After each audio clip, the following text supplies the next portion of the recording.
What's the most popular? I guess the country with the most Muslims is what? When we think about Islam, we think about the Middle East, but which single country has the most Muslims?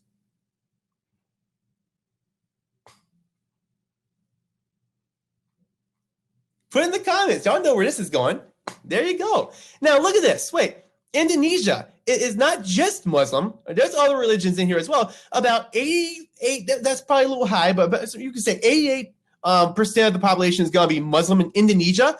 And we also, from population, learned that Indonesia is the 5th most populous country on earth. Okay, there was a ton of people. There was about 320 people living in the United States. Well, you can see that, I'm sorry, 320 million people. Is that what I said? You've got about 203 million people that are Muslim in Indonesia. So the population is just about 100 million people shy of the United States population. So that gives you an idea of just how populous it is in Indonesia. That's where the majority of Muslims live. Also, Pakistan has a ton of people in it. India has a ton of people, 161 million of which are Christian, and Bangladesh. Now, what do all of these countries have in common, ladies and gentlemen? Where are they regionally? What region is all this? What region is all this? Is that the Middle East? South Asia. All right, South and Southeast. When you think about Indonesia, this is kind of in your Southeast and Oceania region, but you can say South and Southeast Asia. Ladies and gentlemen, test question. That's on my test, okay? You got more Muslims living in South and Southeast Asia than in any other part of the world, including the Middle East, which is what we associate with Islam, because that's where Islam started. And that's where it initially spread. But it's really important you guys make this connection as you did. Now, I had some comments up here. I didn't miss them. I just wanted y'all to answer my question first. So I got asked, what is the largest Christian denomination? Okay. When we talk about denomination, you're automatically looking at the subdivisions of Protestantism. And I believe the Baptist denomination is the largest of the Protestant denominations, at least in the United States. The largest branch of Christianity is going to be Catholicism. Okay, so almost maybe just over half of the world's Christians are Catholic, right? And then the second largest branch of Christianity is Protestantism. The third largest branch of Christianity, and the smallest, is going to be your Orthodox Christians, which is practiced mostly by Eastern Europe and Russia. This right here is showing Islam in a different view from what you just now saw. So this here is the predominantly the Muslim world. It doesn't mean that's where all the Muslims live. That's just where the majority of them live. And then your Jewish population. I wanted to show you guys this. Notice that the two largest bubbles, okay, is Israel and the United States with roughly the same number of Jews. Israel has maybe a hair more than the United States. The vast majority of Jews in the world live in Israel and the United States. There are sprinklings of Jews living in other countries, both in the Americas as well as in Europe, and then just a few outside of those realms. But Israel and the United States has a majority of the world's Jews. There's about 14 million Jews on earth today, somewhere in that ballpark range. According to Wikipedia, it's 14.4. What you're looking at here is Wikipedia's take on the largest group of religions, largest religions, based on the number of adherents. And then over here on the right, you've got the percentage of the world that practice them.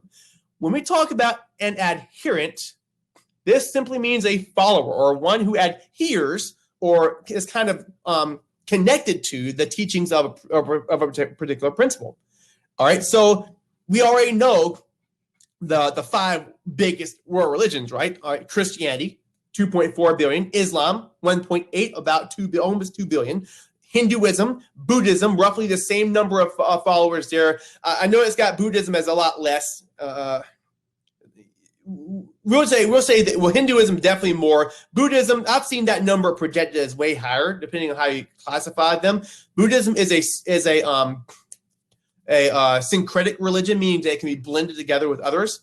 Okay, so that number might be higher in some counts. But then the fifth largest religion on earth, y'all, is Sikhism. What the heck is Sikhism? Did y'all know that? It's not Judaism.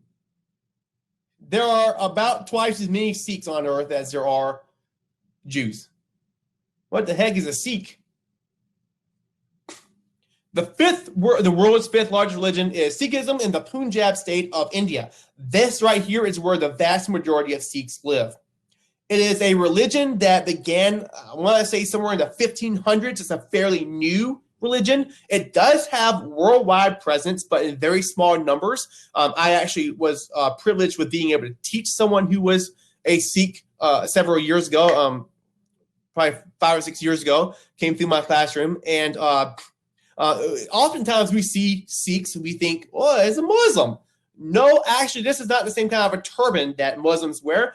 Sikhs are very well known for their beards and for their turbans, which they don't cut their hair very often. This guy's probably got very long hair underneath. They also don't cut their beards once you're a certain age.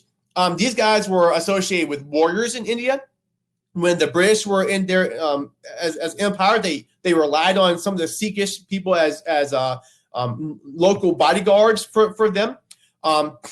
And they dominate in the Punjab region. I should have put up I might have it later on in my presentation. I can't remember if I put it up. The Golden Temple of Amritsar is their holiest site. Google did catch my translation correct. That is how you spell it. Is a golden temple in the middle of like a lake of some sort. A very, very cool looking place. You don't need to know a whole lot about Sikhism, but I would certainly know that it's right there in the Punjab region of India. And it also is a universalizing religion. They do seek converts. Right? It's kind of blends in some ways some of the principles of Islam and Hinduism. And their leader of their church is actually, I want to say the 15th guru is what they call him, a guru. And I want to say it's the 15th guru they actually named as their holy book, right? Which is going to be highly revered by their faith.